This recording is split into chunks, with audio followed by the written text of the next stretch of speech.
Welcome to the 8th episode of Reinventing School. We're very happy to have a bunch of really interesting people on a really interesting topic this week, which is home. The idea that home and school are becoming synonymous because we can't necessarily get into our schools anymore. And based on the forecast that we're hearing this week in the news, it looks like the next school season is going to be more than a little rocky. And it looks as though we're going to be spending even more time at home or certainly in small communities. So today we're going to talk about what does that mean? How do we think about what our home is, what our school is? How should they overlap one another? Do we want them to overlap one another? Do we really need school buildings? And if we do, what kind of school buildings do we need in this next 80 years? Because school buildings tend to last quite long. We don't tend to rebuild school buildings every year. So there's a lot of big questions floating around. I'm going to ask Diana, do I call you Diana Ortiz Burns or Diana Burns? Diana Burns. Okay, there we are. Well, I'm going to ask Diana, who is in the Annapolis area, right? In Maryland? Mm-hmm. Yep. Give us a sense. I know you've been very involved in what schools ought to look like and how school buildings ought to behave. And certainly that's not an operation in isolation, because you happen to have hundreds and hundreds or thousands of students who are using those facilities, and they exist in local communities as a very important place. So can you give us a sense of a little bit of what you do, but mostly what are you working on? Sure, happy to do that. So you kind of hit the nail on the head in supporting a lot of individuals that are in a building. So a lot of my role is providing service and just general support to the mission and what is happening in that building. And in order to do that, I need to, within my role and the team that works with me and my colleagues that I work alongside, I then need to really understand the different kind of areas of the organization, what folks are working on, and how are these different areas kind of aligning and coming together to work towards a common goal, a common purpose, and really getting that kind of nitty-gritty understanding of the goals of the organization helps me do my job better. And I, of course, bring in kind of my own sort of formal training and background, specifically in sustainability. Are you an architect? Are you a sustainability person? I don't know what a sustainabilityist. Like, how do you say that word? I'm glad you kind of asked that, because I think what I do now is really new. And that's something I've loved about being in the education environment, is helping students to learn a bit more about what I do, especially students that are interested in STEM and kind of interdisciplinary type careers. My job is a lot of being resourceful, thinking on my feet, and knowing where to kind of get the expertise, because I oversee a lot of areas, What do you do? So I mean, especially at Indian Creek School, given the size of the organization, and it always depends on the size of a school or a building you're managing, I tend to manage a lot of pieces because we're smaller. However, I work with outside partners. So I do everything from managing the day-to-day operations, so both helping individuals if there's a problem, an emergency, or they have a need for a repair in a room, starting kind of from that most granular sort of need, immediate day-to-day event setup, all the way up to strategy. So energy management, capital projects. So I do design assist. I help with planning efforts. So I have a background in strategic planning, master planning, both in my training as well as my sustainability background. And it really kind of anything that's really going to be supporting the school and its operations. So also transportation, dining, childcare, extended daycare, all those kind of areas, anything that's really going to help the organization do what it needs to do and make things happen. Now, in a strange way, anybody who is responsible for homeschooling has all of those responsibilities, plus they have to cook and do everything else, right? So in some ways, the homeschooling movement and the idea of going to school at home, or whatever the correct words are during this period, it seems to me that so many of the responsibilities that used to be assigned to the business world are now very much a part Yeah. of working at home. So, Pat, I'm going to jump over to you, Patrick Farenga. That's And fine. you are you are an education activist and writer, but the main thing that I think people will know is your association with the work of John Holt. So, Yes. if you could explain briefly the importance of John Holt in this conversation, and then quickly jump over to, so you've homeschooled some people. How is it to be in charge of operations and IT and all of those other things, as well as making sure that the kids learn? Wow. Well, to start with John Holt, he was a fifth grade teacher in private schools. And after about 10 years of working in private schools, he wrote a book called How Children Fail. Actually, I think it was more like 12 or 15 years before he wrote the book. But make a long story short, and the book is still in print. It came out in 1964. And, he said the reason children fail is because they're scared of school. School, and school intimidates them. School inhibits them.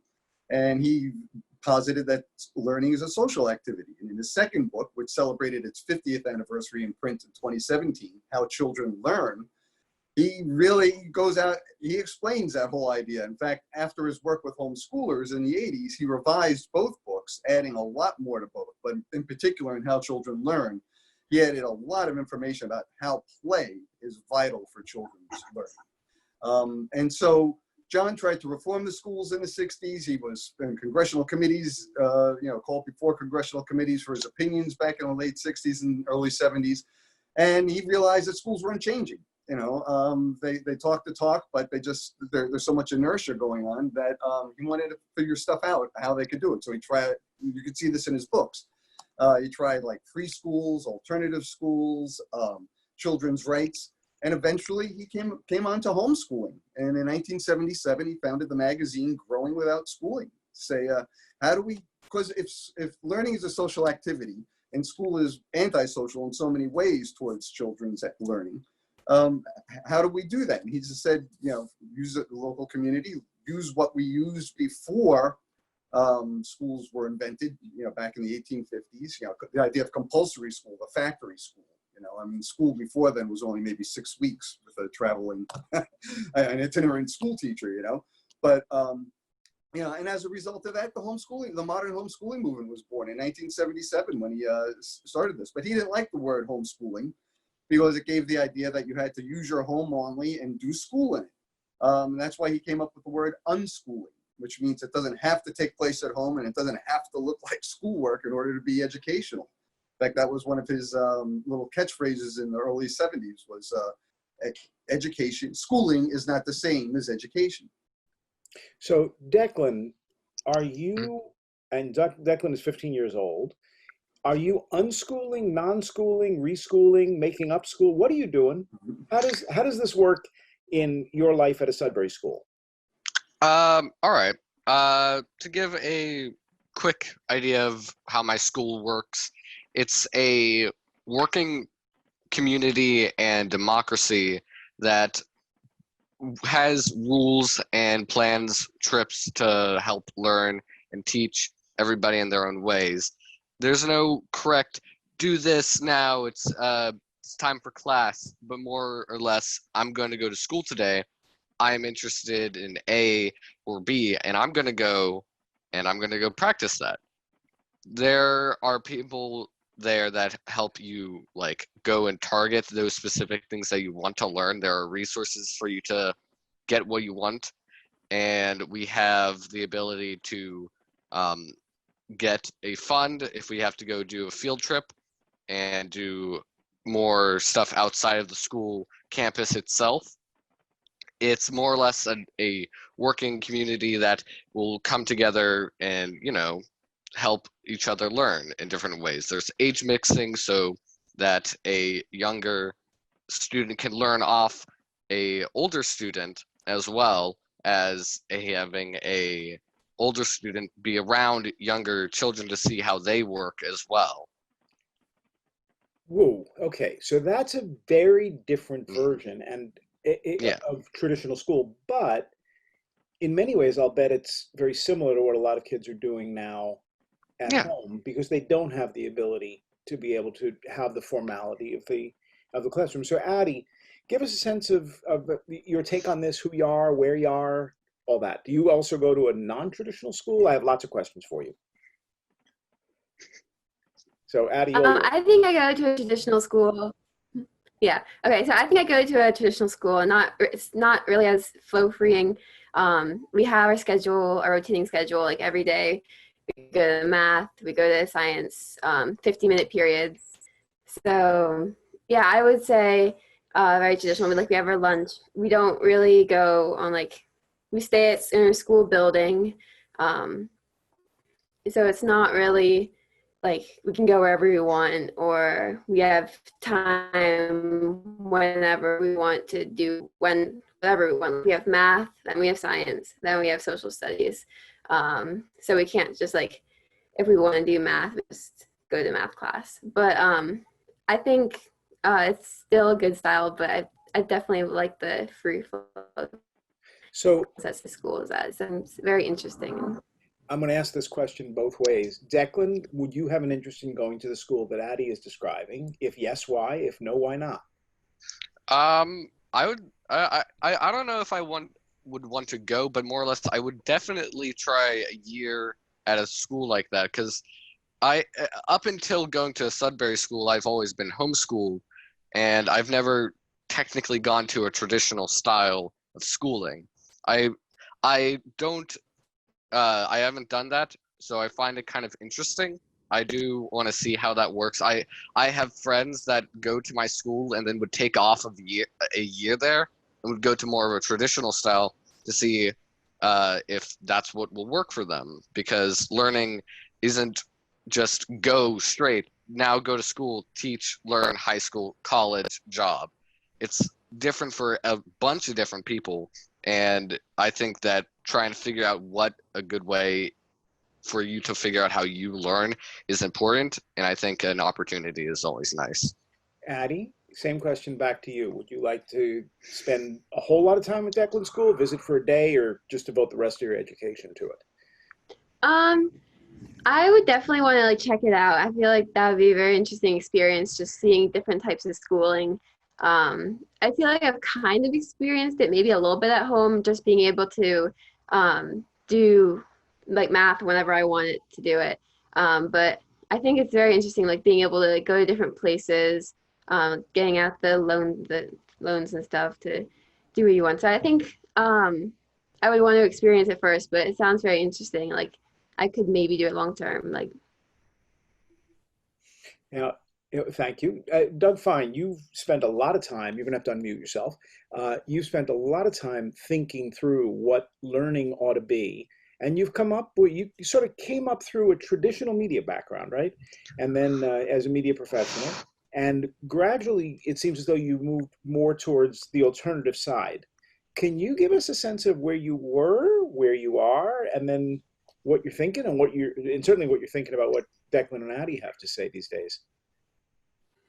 Thanks. Well, it's clear when people have been to me now, have been at least partially homeschooled or in some form schooled like that. It's when I was Declan and Abby's age, I wasn't philosophizing about maybe that would be cool to see a different kind of education. I was just, I was like Calvin and Hobbes. I just wanted to get out and play. So I think that it's clear that this type of thing works. And where I first saw it was in Alaska. I lived for years in Alaska. I was a news director at a public radio station before I had my own kids.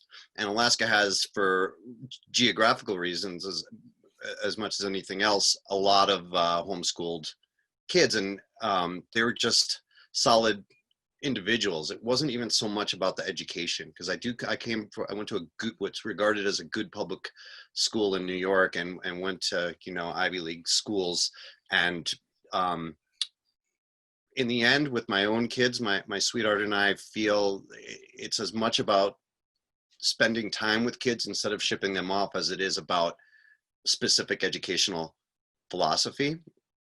And I could talk about what we do and what our regimen is, but I just wanted to say that to me, so much of it is about providing a guideline and spending time with your kids. And boy, do they take off and zoom ahead, I find, with independent study and natural curiosity. They're great researchers. Do you think that comes naturally to every kid?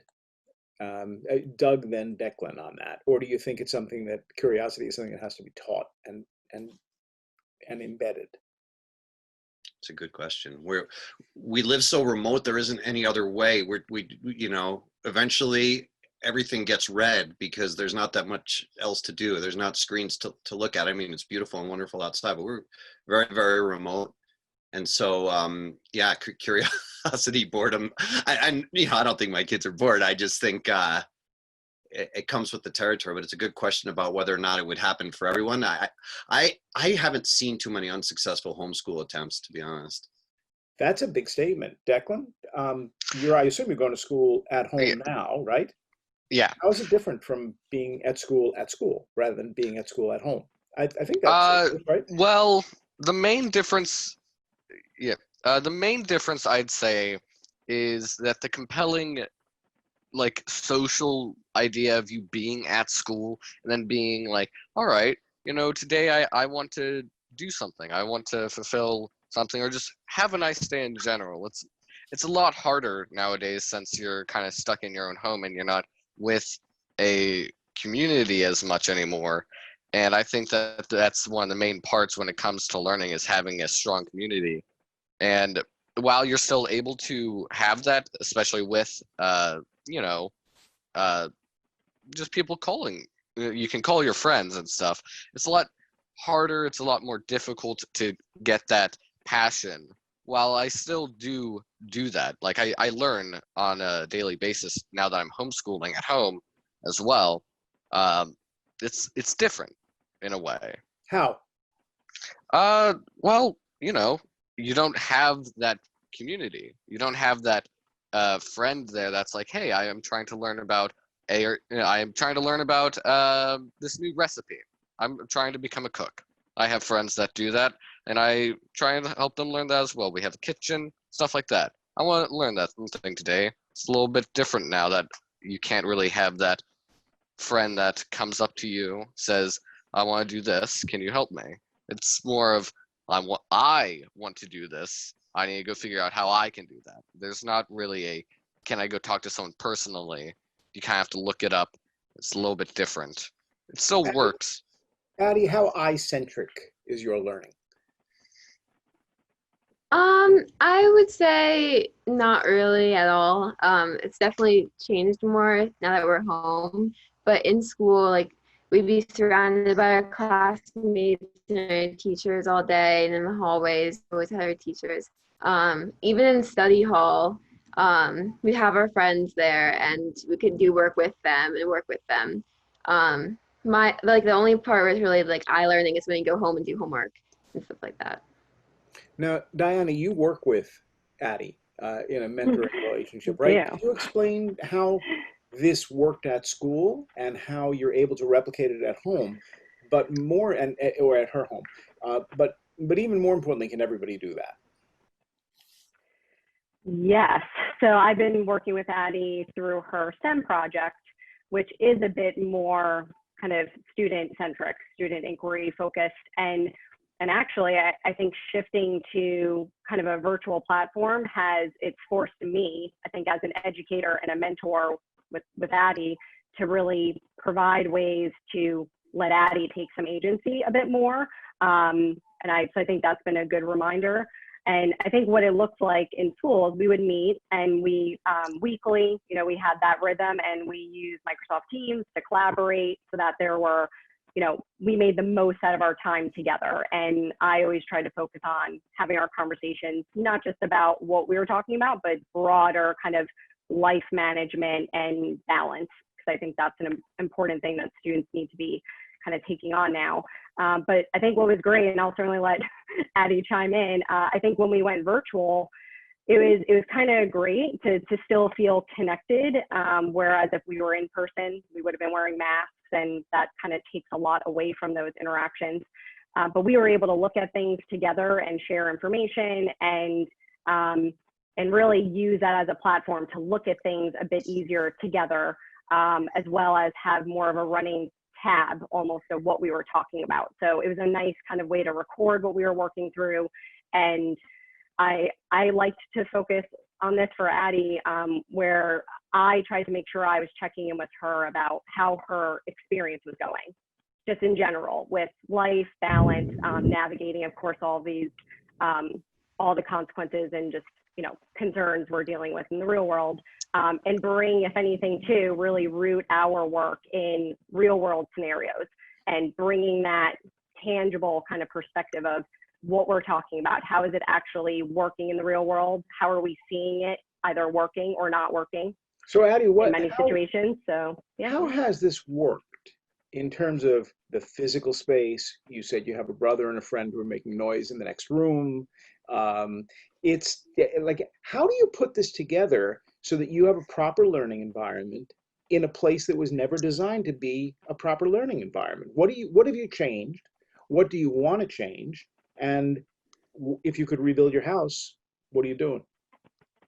For me, like we had to find our space to do our work. My mom definitely like helped us out with that. So pretty much in our house, my mom works upstairs, my dad works in the basement, and me and my brother have the main floor.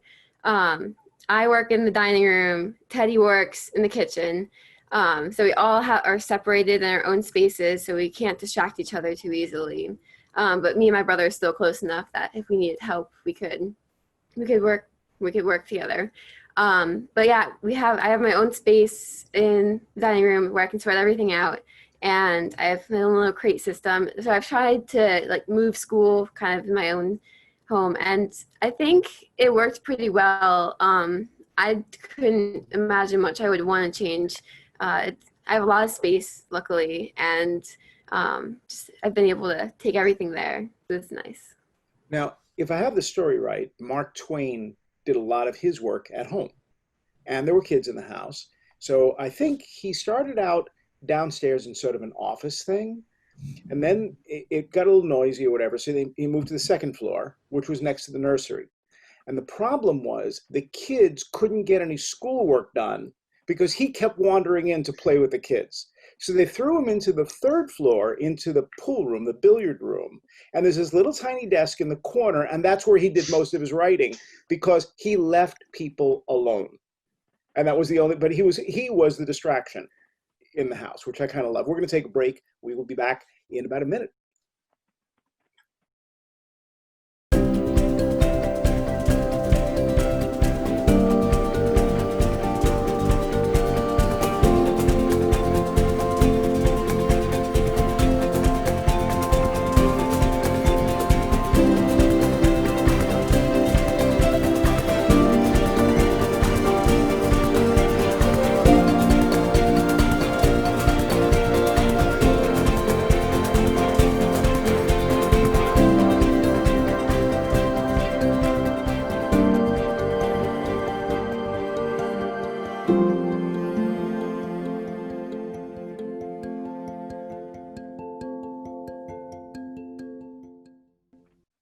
So it's that last, if you watch the promo just now, it's that last upcoming episode that creeps everybody out.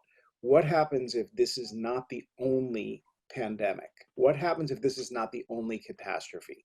What happens if we try to deal with two things at once? We're seeing that with protests now, but what happens if there's a cyber attack at the same time and we can't communicate using digital anything? So we're all going to be reading, what do they call them, books? It's a scary idea, but it's possible that we are in this for a very long time. So we need to think about all of this in very different ways. This may not be a short-term, well, we have to get through these next few weeks or through months. This may be the next school year and the one after that. So Pat, you've thought a lot about how homeschooling works, but also there's an emotional component that Doug mentioned. There's I don't want to call it a curricular, but a learning component in this. Mm-hmm. There's curiosity, which Declan was talking about.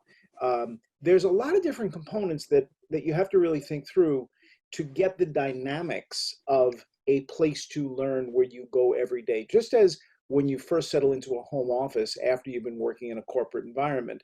It's not just that you have the desk.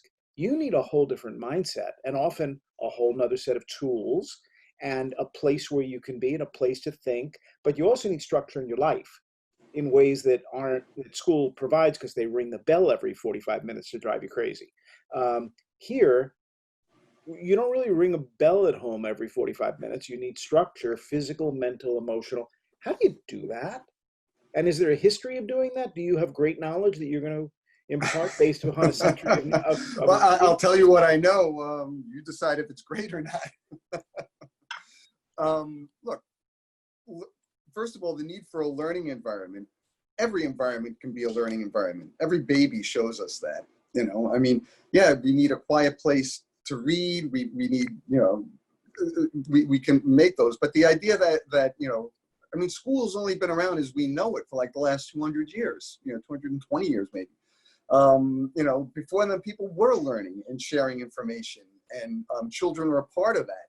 And now children have become part of our lives again, you know, full time. I mean, that's the adjustment that a lot of homeschoolers find the most challenging at first, is having their kids around them again, unless they were the sorts of homeschoolers, you know, who were decided before their kids were school age that they're going to continue homeschooling, and then there's sort of like a continuum for them. So, you know, the thing is, parents got to get used to having their children around them. But the thing is, children learn by how they're taught and also by how they're treated. And I would posit that they learn more from what they live and how they're treated than by what they're taught. Most of us remember our friends from school. Very few of us remember our 6th grade geometry or our 12th grade SAT test things, but remember our friends from that time and perhaps some teachers. But, you know, and this again gets back to that point about learning being a social activity. And certainly the pandemic cuts into that. But even before the internet, I mean, look, I'm a dinosaur. My daughters are 33, 30, and 28 now. They're all homeschooled. And by the way, they all went to school of their own volition, and we always told them they could leave. And 2 of them chose to leave, some more than once. You know, it was like a swinging door between our home and our school. So this idea that there needs to be a home and a school and a place to learn and a place not to, you're learning all the time. So, you know, I have trouble because, I mean, I've seen our kitchen table, our dining room floor, our basement, our backyard, they've all become learning environments, you know? And so, you know, historically, like I said, we homeschooled our kids before the internet was around. And what did we use? We use books, you know, we use other people, we use conversation. And particularly now in the pandemic, I think it's important to remember, they learn what they live. So they're seeing how we're reacting to this and how we're adapting. And they're taking a lot of cues from that. Believe me, much more so than from math and science textbooks. And so using this as a time, you want to learn science, if they're interested in what's going on right now, start with the virus. You know, if they want to learn math, talk about the virus. You know, all knowledge is interconnected. It's only in school that we separate reading from history, from math, from science. You know, but right now, this is a perfect opportunity. You're going to learn reading, math, history, and science by learning about the pandemic. You know, and that's not on the curriculum right now. I'm sure someone's writing it, but again, it's after the fact. We learn what we live. So let's work with that. Doug, it sounds as though Pat just set you up for a much longer explanation that will certainly touch upon hemp, goats, the outdoors, hiking, and I'm trying to remember what other aspects of what your curriculum looks like for yourself and also for your family. And it seems to me for anybody who ever meets you. Is that a fair assumption? Probably, yeah. I liked your phrasing in an earlier question to Addie about how would you rebuild the house? Because in many cases, we're talking literally with the components of our life. Going outside to the garden to bring in this, just before this show began, to bring in some arugula for lunch. You know, and this sort of segues into everything as an opportunity for learning. Even during our fairly regulated media consumption, which is generally watching a movie, something like that. right, we'll be watching a movie from 1974 that's just popcorn movie and say something like, ah, there we go. That's what we're talking about. See, gender, relations. Think about that. Think about that. Would that line, would that dialogue be in a movie today? This is not how we interact with people of various genders or whatever it is, intercultural relations. So there's, no moments that aren't that are potentially educational, and it goes in all directions, but really and then this segues into relating to that Mark Twain line. It's the Murphy's law of it is in a 72-hour work at every waking moment for a deadline is when my younger son will come in with this incredible insight from an article that he saw on National Geographic and want to be having a big conversation about it. So there's little tricks of the trade, building your life around your family when your workspace is there, such as the occasional, not now I'm busy, but more along the lines of generally take the 5 or 10 minutes right then, because, as within any family, they're going to be grown up soon enough. So I hope that answers the question. I think it does. Hey, thank you. Diana, your concern is school facilities that work, more or less in one sentence, right? For modern times. But if people aren't in school because the school buildings aren't the place where they're doing the learning, do you make house calls? Like, how are you going to go to everybody's individual house and say, so, all right, now what you want to do is move the living room couch over to the dining room, and then you want to take this, move it upstairs, and then, Dad, you shouldn't be upstairs, you should be downstairs. And by the way, we're going to make this house LEED certified. Like, is that what your new job is? Because everybody's learning at home, don't we need to make that happen? There'll be some of that. I think there will be creating some information and kind of thinking around how do we kind of make our lives a bit more mobile and transient at home, because as it's been pointed out, you're going to work in different areas. And I actually have some examples off screen I could show. I mean, I have ADHD, and I actually struggled a lot, transitioning to working at home even. But there's definitely strategies to work with that and be mobile so that you can move around based on the type of activity you're doing or where your brain is, what you'll be most activated to be doing in that time. But I think what I bring that's maybe a bit different to the other, guests or great perspectives is I'm trying to help bring some value in a way to make our brick and mortar type structures work for us and leverage them differently than we have in the past, versus it being really this cells and bells type use. How can we instead look at our buildings as a flexible resource to meet the needs of not just those that are typically using the building, but our broader communities? I just think we have a great opportunity to look at really our schools as an ecosystem, working with that and creating some new ways to generate community. I think access and equity is a really big piece. I think it would be wonderful if kids could 100% homeschool, and it sounds like such amazing experiences. However, you now navigate into equity territory where can a family member be home to actually teach a child? And I could certainly speak to what I have been, hearing for teachers and administrators, what they have had to navigate the past 4 months. They're burnt out.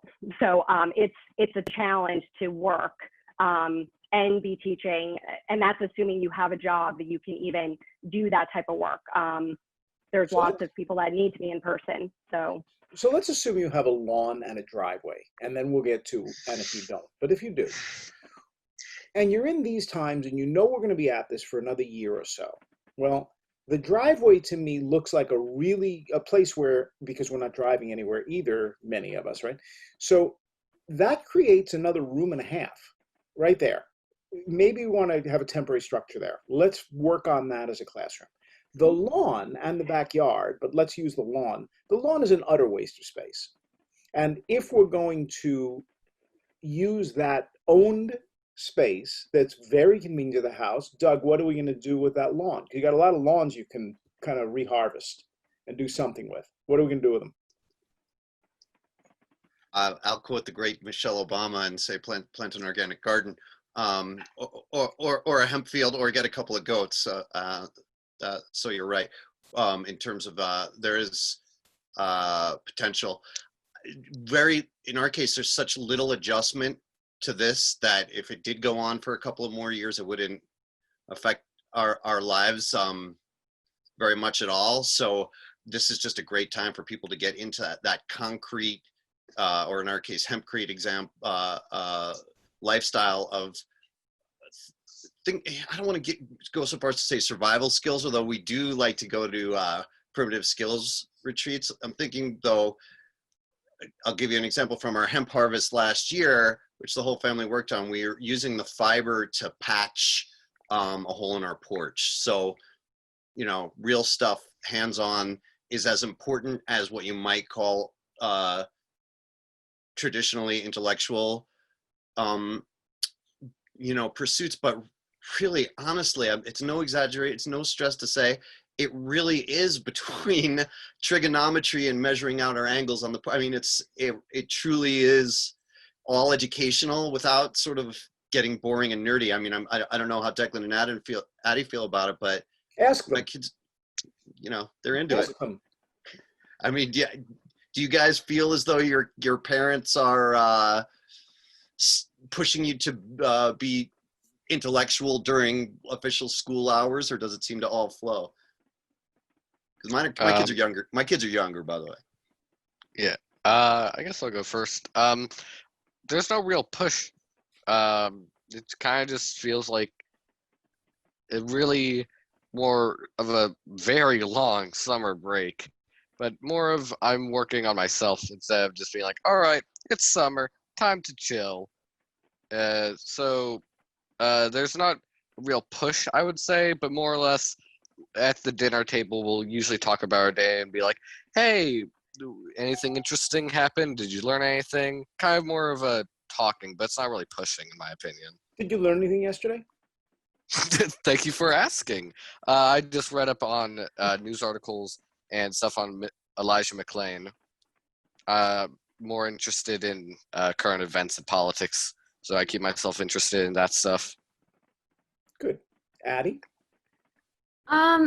My mom has definitely put together stuff for us to do this summer, the stuff that she wants us to do. She wants us to get service hours. She wants me to work on SAT and ACT prep. So we definitely have those goals and stuff that she wants us to do. I wouldn't say it was a lot of pressure or anything like that. It's just to have a little bit of structure for the summer. I might be asking a different question. Do you have a lawn? No. No. So you live in an apartment or townhouse or something? We kind of live on a hill, so it's not really big area, but. All right. So if you could physically change your environment, because I'm going to tell you, you're not going back to school for the next 2 years. What school year are you in now? I'm going to be a junior next year. Good. Okay. So the next time you're in a physical classroom will be in college. Forget about it. No more high school. You're done. Sorry to tell you that. I know that, the truth is rough. And of course, I'm making this up. But let's say. So, and I've given you $10,000 at Home Depot. Knock yourself out. Figure out what you want to do. What are you going to do? That's hard. Let's see. Probably, we have a little garden. It'd be fun to add to that. We have,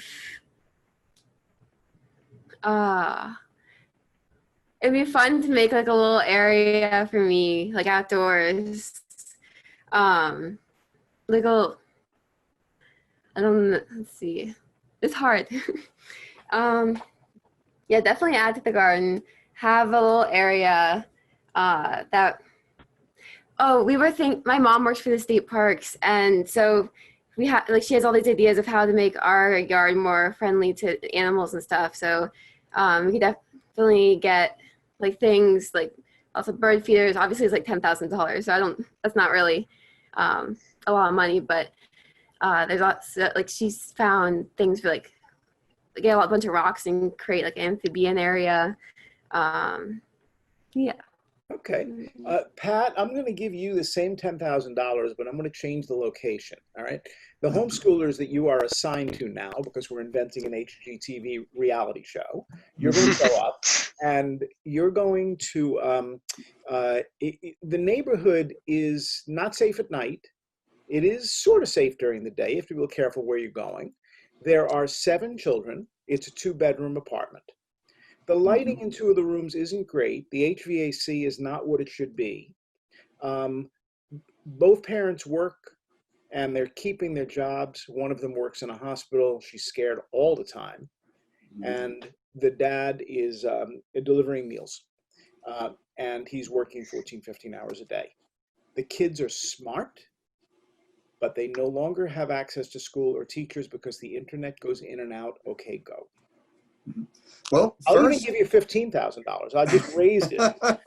All right, but see, here's the thing. I would spend it on social capital. I would make sure that the parents had health care for their families, make sure and enough food, and that they weren't going to get evicted.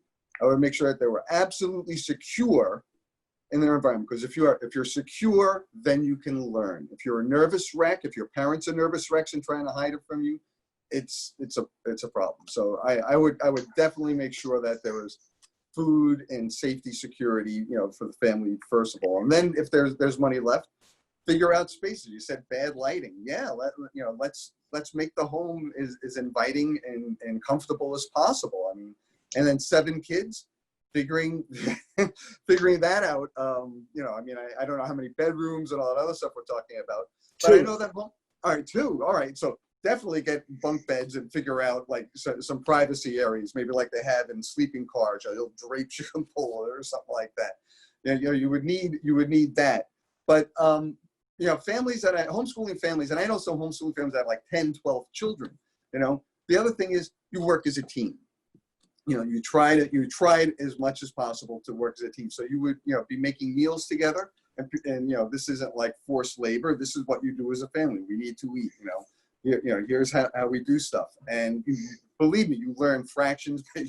That's the thing that cracks me up when I see schools now, like some of the stuff I'm seeing for remote learning, saying, "Oh, use measuring cups to teach fractions. Use baking." I've been doing that for years from the get-go, But this is good, and so I would make sure that the family had that, And so basically, security, I think, is a really important thing, and then the internet connection.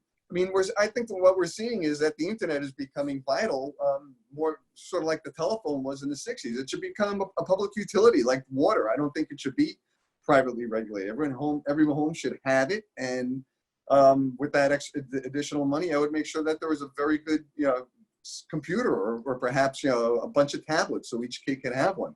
Just like you'd want your own child to have their own spiral notebook to write in or to draw in, I would make sure that there was coloring and art materials in there, rulers, things like that to use for measuring in arts and crafts. If the mom or dad knows sewing or they have a relative. I mean, that's another thing that homeschoolers really lean on. I mean, now schools are getting more cooperative. In recent years, they've been. Like my daughter was able in the 90s to take Spanish class in our local school. Walk there, take it, walk home. That was that. But now, what we used to do is like when my daughter wanted to learn anatomy, a homeschooling friend of ours knew a chiropractor, hooked her up. The chiropractor helped teach her anatomy. And so thinking creatively like that. You want to know how to build something. Lots of carpenters and stuff that your family might know, or handymen that they could incorporate. So yeah, I'm going on and on. I'll stop there. Well, and also you remind me of what life was like in 1953, and we have to tangle with that, but we're going to do that after this break.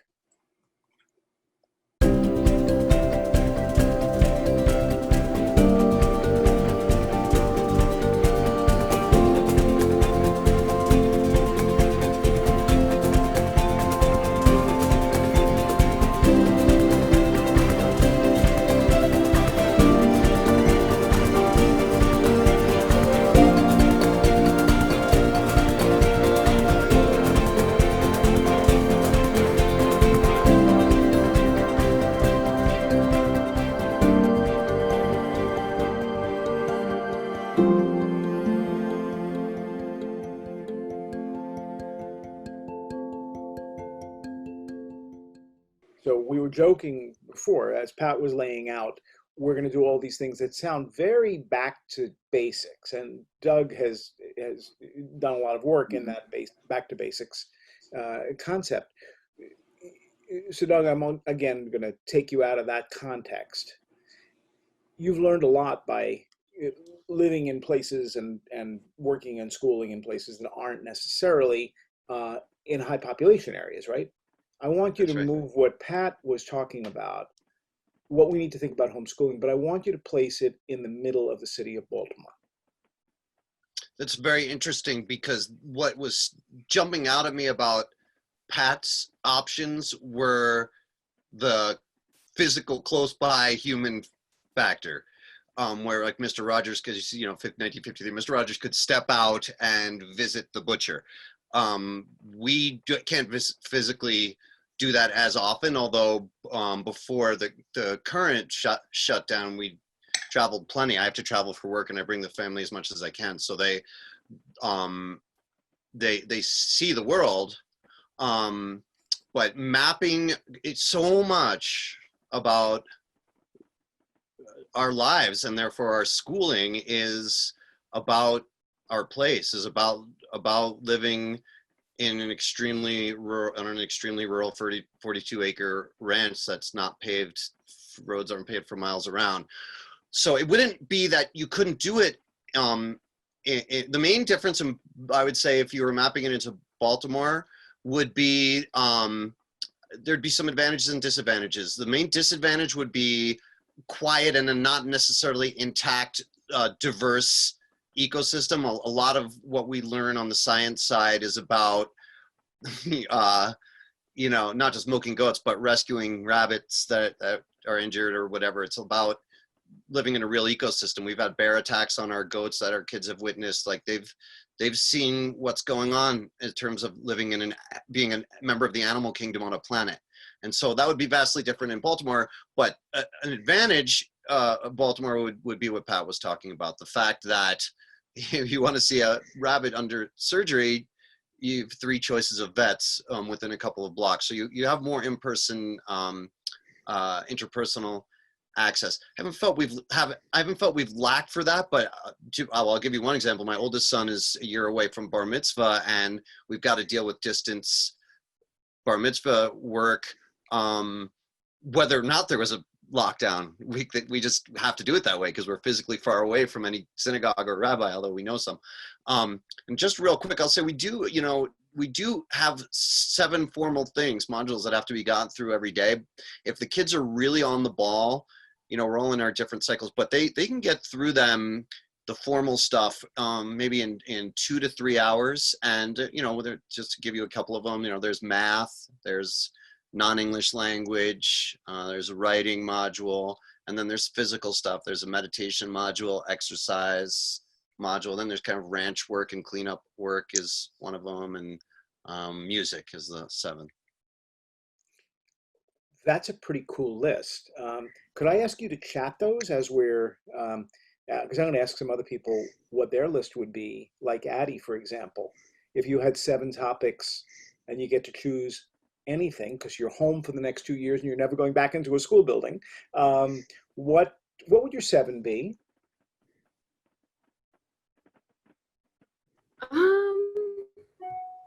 I liked the exercise one. I definitely try that every day. That's one. I'm into, as Ms. Ortiz said, STEM, so more specifically like sustainability and architecture and that kind of thing. So definitely like that. I like the meditation one. It's important, and I play violin, so music is good too. Okay. What would you add? You can add any. It doesn't have to be a school subject because Doug is doing ranching. So, and where I went to school, they didn't have ranching as a subject. Like we didn't have a ranching teacher, and I'm guessing you don't either. So, pick anything else from the world. What else would you like to learn about?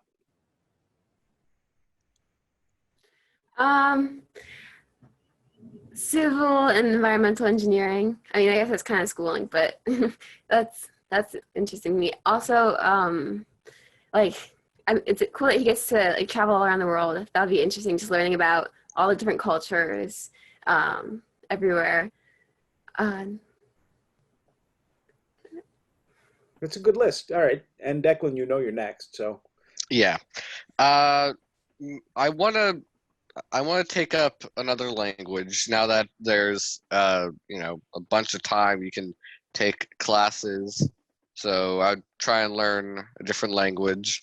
I want to get interested in agriculture. I have friends that have family farms.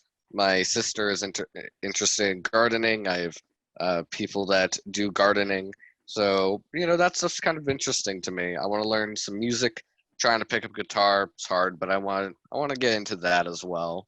Uh, more on stuff that is really fun for me is cooking and baking, I guess. That stuff is very fun.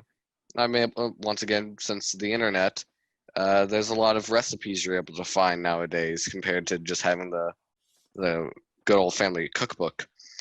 I don't know what number that was, but I guess some other fun stuff would be social studies and political science as well. That's more advanced, but you you said 2 years, right? So yep. I think I'll have enough time to get interested in that stuff. Writing is something I want to get back into, practice some more, and some reading, more on less fiction, but more still staying in, I guess, stuff kind of in the dystopian, because that still stuff has relating to the real world compared to just staying as fantasy. Yeah, I was going to say, if you're not feeling like we're getting enough dystopia now, I'm not sure what else you're looking for, but Oh yeah, I yeah, know. that's fine. Hey, Diana, if you had to pick three topics that aren't taught in school now, but ought to be, you live in the middle of a professional world, what would they be? I think rooting things in wellness, like what holistic wellness looks like, because we can apply really any fundamental knowledge to that, but having a more balance as people. So kind of balancing the physical, the mental, the social, both through, learning a bit more about meditation, as well as, I think having a sustainability background and operations, I just always like thinking about efficiency.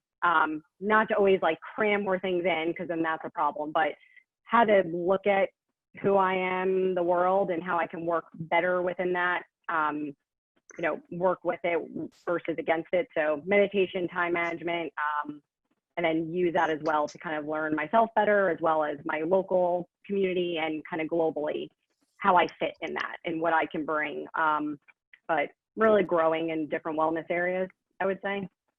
And kind of each of those areas. Cooking, there are some common themes like meditation, cooking, and physical, like finding, like I enjoy yoga, like something that it's mentally stimulating, does a lot for you, but also helps the discipline and just focus, and obviously, of course, exercise, physical. Pat, you've looked at, thank you, at the difference between homeschooling and traditional schooling, for lack of a better word. Mhm. What are you doing at home, and what can people do at home? Because we're not going to be in school for 2 years, we decided, or I decided. What are we adding, and what are we deleting from a traditional package? And, Well, and folks, parents will listen to this, as will students going, yeah, I want to do what he said. So you have well, control. well, based on my experience, it could go two ways, or three, I guess. One would be remote learning, where you stay connected to the school completely. Two is you turn your home into a school, which is what most homeschoolers do. That's why the phrase homeschooling exists. They buy a curriculum and they run through it. But as Doug pointed out, what a lot of people homeschoolers who follow that method do, is they get through it. I know one family that did the entire curriculum they were mailed in 6 weeks. Then they filed it away. Then every week that it was due at the headquarters, they would mail it in. And then this gave them time to do the real learning, as they said. They liked gardening, they liked cooking, they liked volunteering. You know, you can do the home at school thing and still have plenty of time for being involved in life and in personal development and relationships. And then, of course, the third thing is unschooling, where you continue to live and learn as you did before you go to school. And the structure develops as your interests develop. You get an interest in music, you start to play piano or something, and there's your discipline. You get in, there's reading time. There's, and that was a big thing for us and our girls, and then our older girls sort of reading to our youngest, and before you know it, our youngest was reading on her own. No one taught Audrey how to read. It was interesting, So there are many different ways of approaching it. Many people blend what works for them. But in my experience, most people let go of a strict school-at-home approach over time because they're children's interests. I mean, there's so many things that are not on the curriculum. Meditation has come up. That's one. Yoga is another one. And, I'm a big enthusiast for music and for magic. But those are both hobbies of mine that I've had since I was a child, too. But I would say whatever, if it's origami or manga comics, whatever. I mean, encourage that in your children and in yourselves.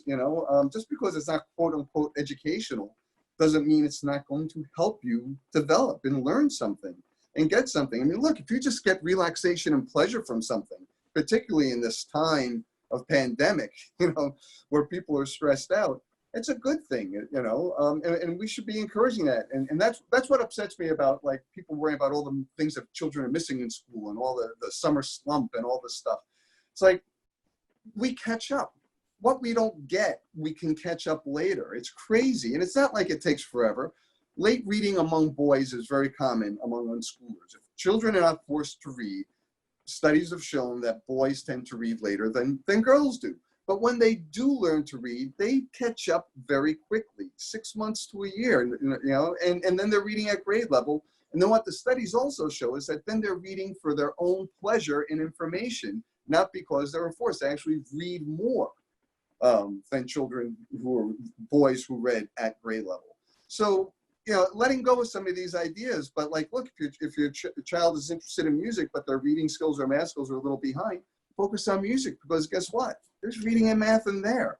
You start looking at time signatures, you're going to start looking at the history of musicians, why songs were written, what's the historical background. I mean, we should relax about this. And then, of course, stay a parent. There are plenty of teachers out there, and we need teachers, and that's the irony is, I think there'll be a need for more teachers moving forward because we're going to have smaller classes.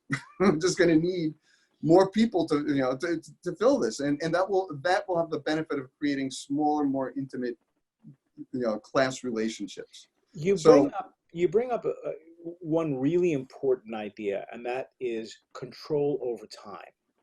Mm-hmm. So it seems as though all of you are saying there ought to be a daily something. There ought to be some version, something you need to do every day. But if I were coming into this as a student, I probably would have some of that daily regimen, but I would look, as you described, at all of the work that had to be done. I'd figure out the most boring or tedious or time-consuming stuff, do it first, get it out of the way for the semester so that I could spend my time concentrating on other things. That's one version of manipulating time. There are a lot of versions of manipulating time, and if nobody is watching you or ringing a bell in your ear or telling you to go here, go there, and you're also not being pulled by teacher, students, friends, weather, whatever, you can make those decisions on your own. Controlling your own time completely destroys any notion of what work will be in the 21st century. And with that thought, I think I want to get some final thoughts from Addie and from Declan. Addie, you're first. I'm sorry, could you repeat the question? It's been... Yes. What do you make of all this? How do you think about being a student right now and how you put the pieces together if you don't have school as a tool the way you did a minute ago? It's been really nice for me. I mean, because like Pat said, I can get all my work done in the morning, and then in the afternoon, I'm free to do whatever I want, and I can focus on going outside, um, going out in gardens, stuff like that. Even just like looking up things online that is always interests me, but I've never had time to do. So the new like at home, it's been nice for me because it's a lot less stress. At school, it's a lot of pressure. I feel like to always like get your homework done on time and go to class and learn and ask questions. And at home, you're just doing your work and turning it in, and there's no time limit really, like during the day at least. You can work at your own pace, and so that's been super nice for me. Thank you. Declan? Well, as I've kind of already explained, my school is more about learn what you want when you need to. And for me, that's given me, with the amount of free time that we have, which is so much, I spend my day usually trying to figure out what I need to do or what I want to do for the day, and then trying to execute it. If most days, like I've recently been trying to get back into music or get back into cooking. I'll look up a fun recipe, or maybe it'll just pop up on its own. I'll work on that. I think that this time is nice because I feel like the schooling system as it is for the general public needed to be changed, and now we're getting that done. So I feel like it's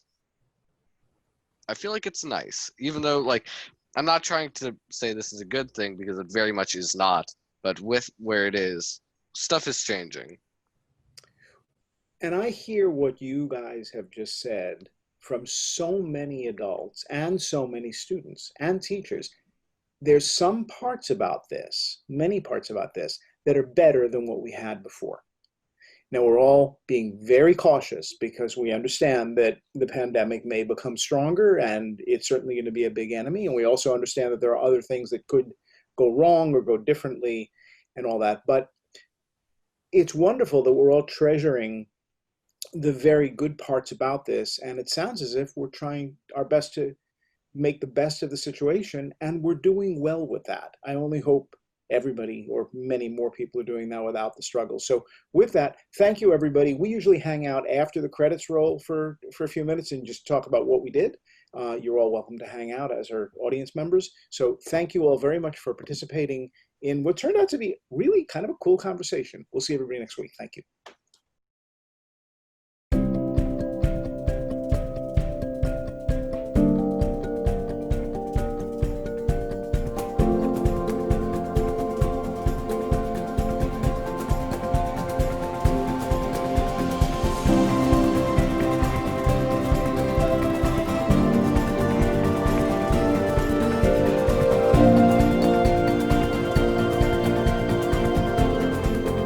For on-demand episodes and more, visit our website. Kids on Earth contains hundreds of video interviews with students from around the world. Learning Revolution is a global collaboration network for people who care about learning. Be sure to join us next Thursday for a new episode of Reinventing School. Thanks for watching.